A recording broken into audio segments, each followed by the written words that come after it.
Fake ones are useless. Don't come to the family meeting, okay?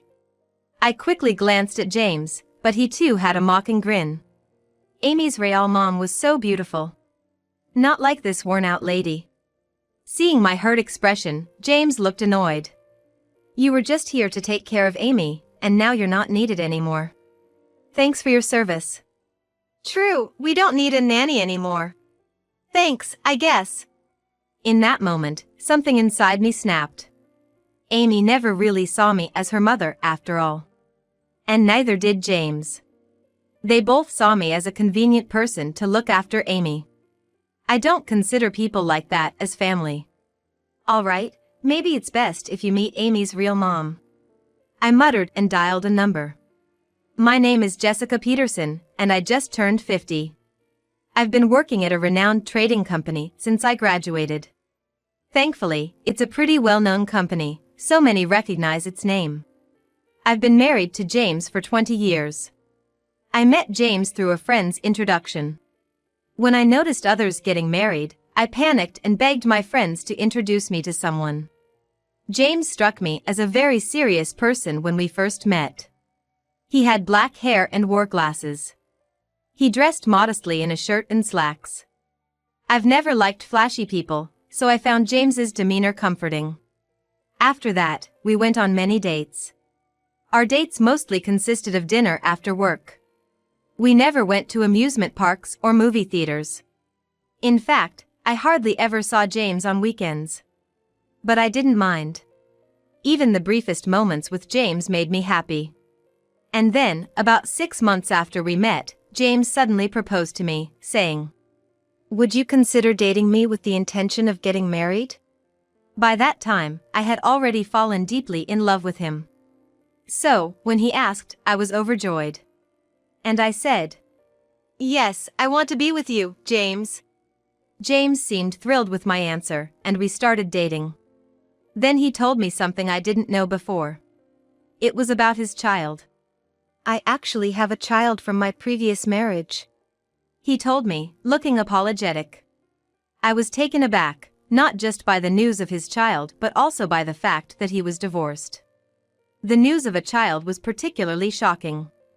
I'm sure my surprise was evident. But my feelings for James remained unchanged. So I smiled at him and said, "Is that so? Introduce me sometime. We're gonna live together once we're married, after all." James replied, "Thank you, Jessica. I was worried you'd hate me if I told you the truth," James said with a very happy face. And then, he hugged me tightly. Later on, James introduced me to his daughter, Amy, just once. "This is the woman who's gonna be your new mom," James told Amy. "Nice to meet you, I'm Jessica," I said with a smile. But Amy didn't react at all. She hid behind James and wouldn't even look at me. "I'm sorry. Amy seems a bit shy," James said apologetically. "It's okay.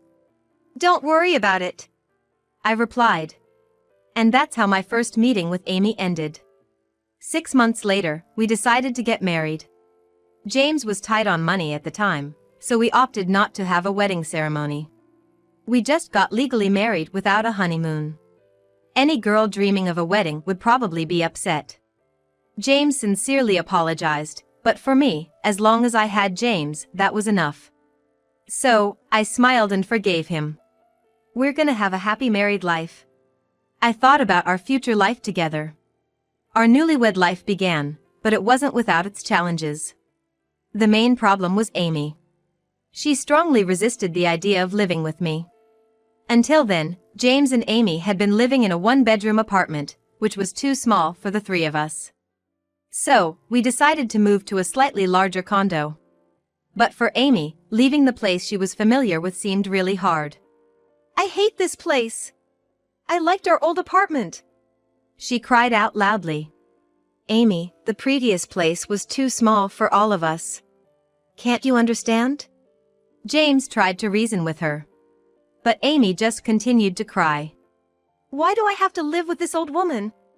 I want to live with my real mom." She pointed at me and said, "Hey, Amy." James started to scold her, but I stopped him. James, it's okay. I can understand it's hard for Amy to accept this new life all of a sudden. Just think of me as a roommate, okay? I told Amy sincerely. Jessica. James looked at me with concern. Amy just glared at me in silence. Despite the initial tense atmosphere with Amy, over time, her attitude softened. Initially, she'd say things like, I don't want to live with this plain old woman. It's so embarrassing, I can't even tell my friends.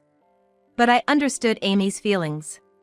It must be lonely not being able to live with her biological mother. When Amy was 5, James and his first wife divorced. That's why Amy's memories from that time are somewhat hazy.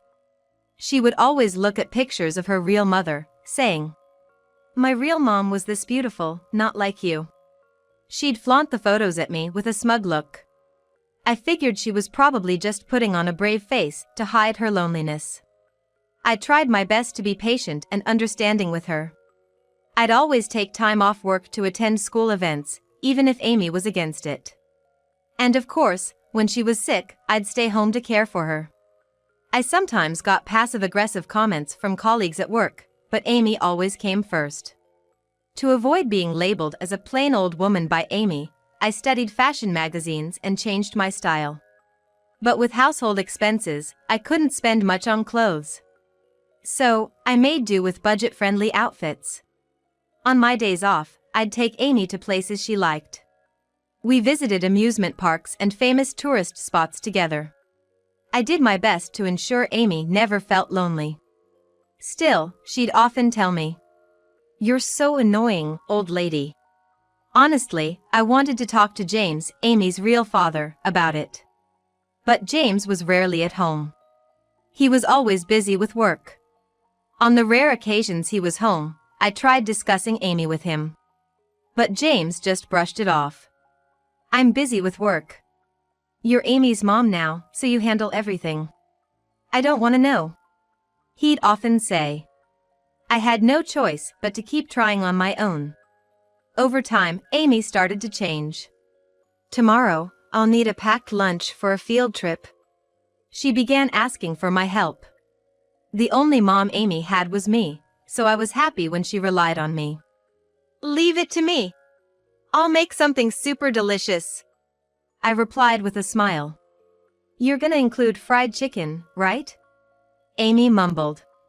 I found this side of Amy endearing. I felt we might eventually develop a real mother-daughter bond. I continued to put in effort to build a better relationship with Amy. Time flew by, and 20 years later, Amy was 25. Now, Amy was an adult with her own job. She grew up to be a stunning young woman. Currently, she works in an administrative role at a small company. One evening, out of the blue, she said, I have something important to discuss. She looked slightly embarrassed. What is it? James asked, intrigued. Luckily, he happened to be home that day. So it might be the right time for Amy to share her news. Well, I'm getting engaged. It's a senior from my company. He proposed to me not long ago. Amy reported joyfully. Really? Congratulations. I responded immediately. Genuinely surprised since I had no idea she even had a boyfriend. That's great news. James chimed in happily. Thank you. Amy smiled. Watching James and Amy interact, I felt a surge of happiness. I'm truly happy for you, I said, tears forming in my eyes. To be frank, Amy was quite a handful. She was often rebellious and took a while to warm up to me. Moreover, with James often away, I had to deal with Amy alone most of the time. Seeing her grow up and prepare to leave the nest was deeply emotional for me. I was deeply moved by the whole situation.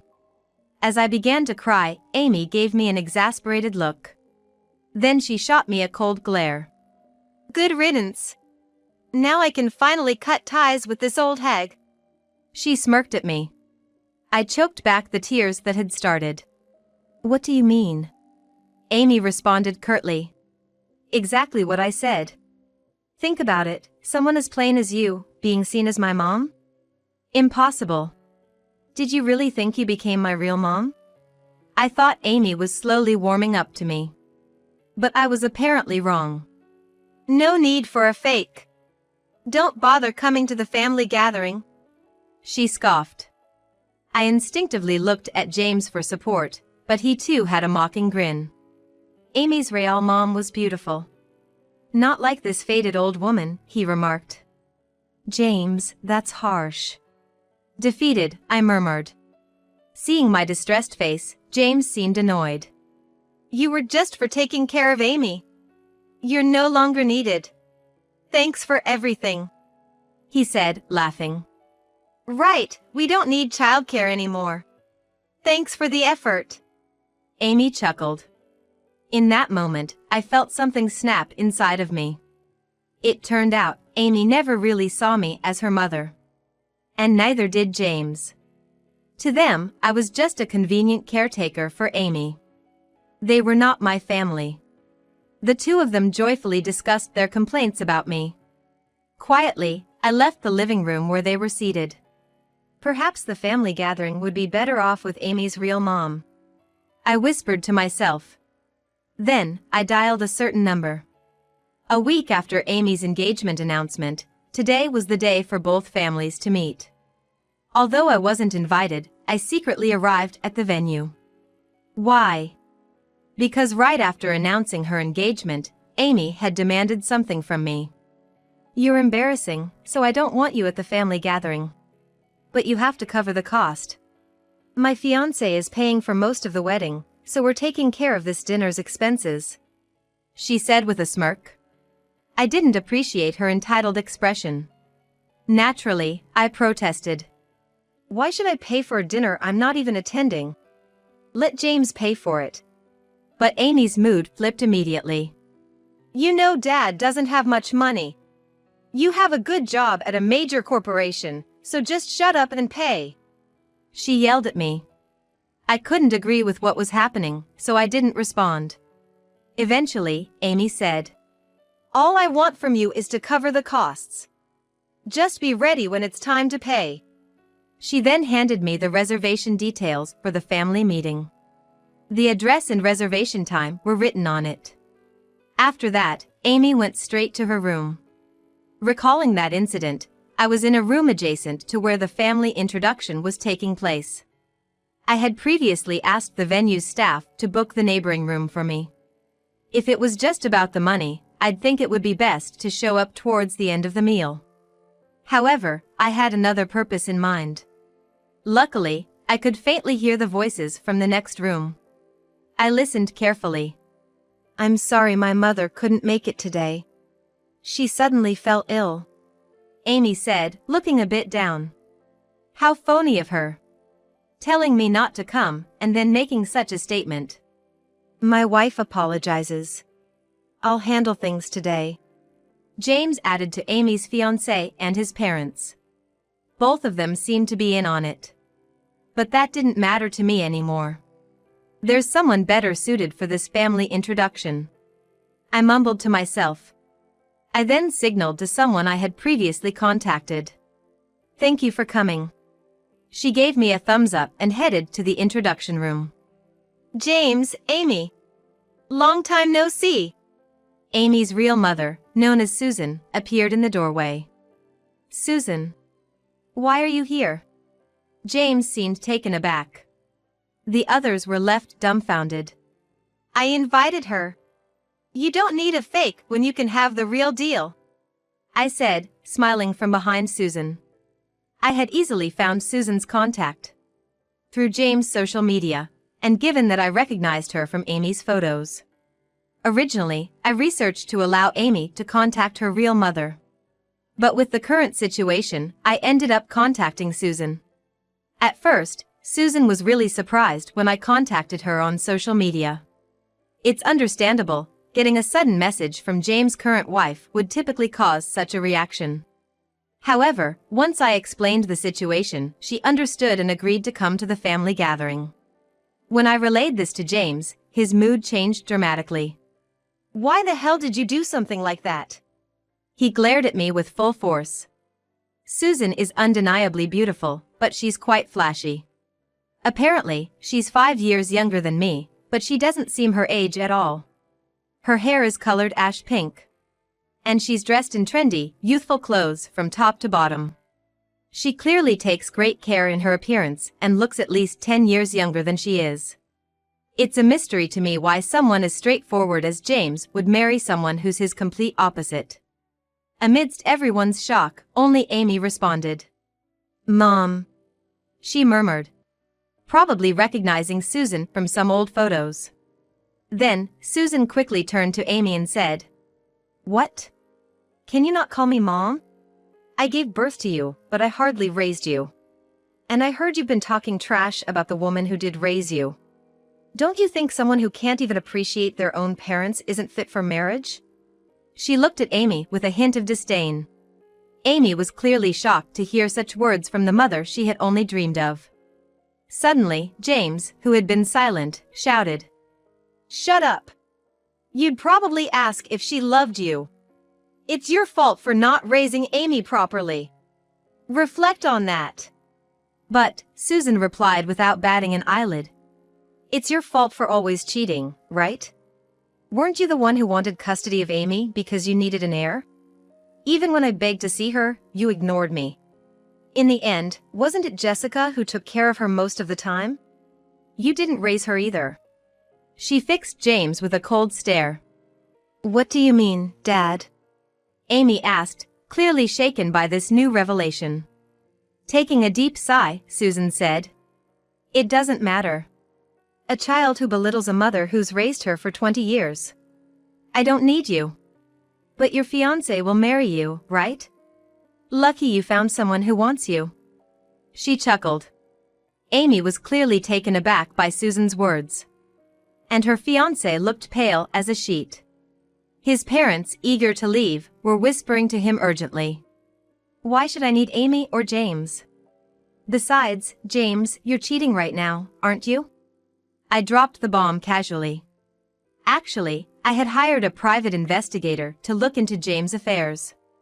The results were damning. Turns out he's dating 2 girls at the same time. Both from his own company.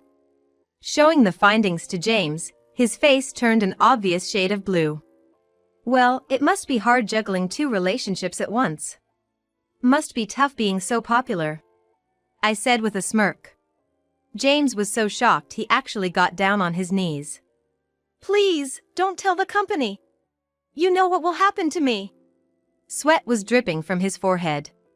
By this point, Amy's fiancé and his parents, only muttering a quick "Excuse us," fled the room. Considering his upright demeanor, he probably didn't want anything to do with Amy, with all her family drama. "Wait!" Amy shouted as she rushed out of the room, trying to catch her fiancé. James works at a small IT company. If this gets out, he'd surely face a lot of flack. But I had no intention of letting him off the hook. "It's too late. I've already sent evidence of your affair to the company. It'll probably arrive by Monday, don't you think?" James stared at me in disbelief. "Oh my, drama at the office from Monday? That's gonna be entertaining," Susan said, laughing hysterically. James approached me pleadingly. "Come on, do something about it. We're a married couple, aren't we?" James begged, but it was too little, too late. "We're getting divorced. I've gathered all the evidence." Hearing this, James visibly deflated. In the end, Amy's engagement was called off. Her fiancé was adamant about the decision. I misjudged Amy. Not only does she lack gratitude for her upbringing, but she also treats those who cared for her with such disdain. We're done with the engagement. At work, just consider us colleagues. Her fiancé supposedly declared this with a piercing look. Given the embarrassment at the family gathering, the end of the engagement seemed inevitable. Eventually, Amy resigned from her job. Seeing her ex-fiancé every day at work was taking a toll on her mentally. Now, she's reportedly staying home and avoiding going out. She really brought it on herself. Before long, my divorce with James was finalized. James had repeatedly expressed his hope for reconciliation. Can't we give it another shot? I'm just renting my current place, and I hardly have any savings. I've been fired from my job.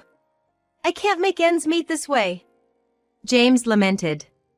As it turned out, James had been let go from his job. Following the evidence I sent, the two women he had affairs with were summoned to HR. It was then revealed they were both involved with James. There seemed to have been quite the showdown. Ultimately, the office romance was deemed too scandalous, and he was strongly advised to resign. It was basically a firing.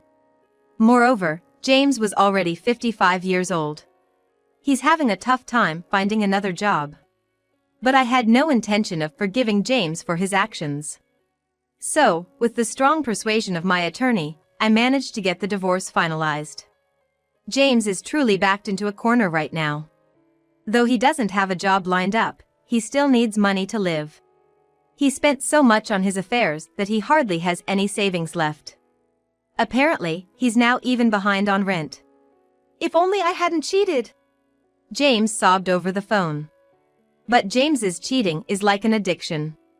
It's unlikely he'll ever change. Perhaps because of James's situation, I've started receiving calls from Amy lately. Because of Dad, the landlord's been on my case about overdue rent. It's the worst. Since you're my mom, come pick me up?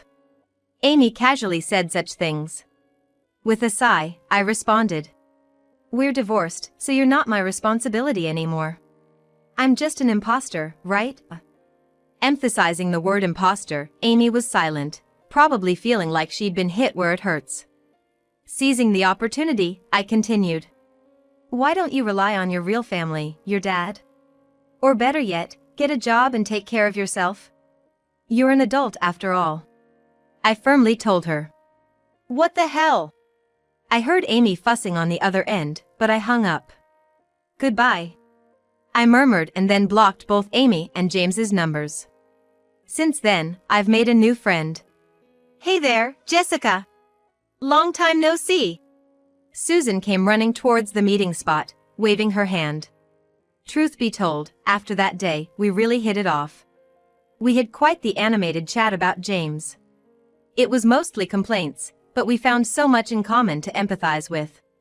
Plus, talking with Susan is always fun. All this time, I had been consumed with looking after Amy and working. So, I hardly had any time for myself. But now, I can enjoy my own time however I please. Thinking about that makes me quite excited. Jessica, you've been smiling a lot more lately. A smiling face suits you better. It makes me happy too. Susan said with a bright smile. Her words warmed my heart. Some say turning 50 is the halfway point in life, but I don't feel that way at all. To me, this is just the starting point. I'm determined to live a life without regrets from here on out.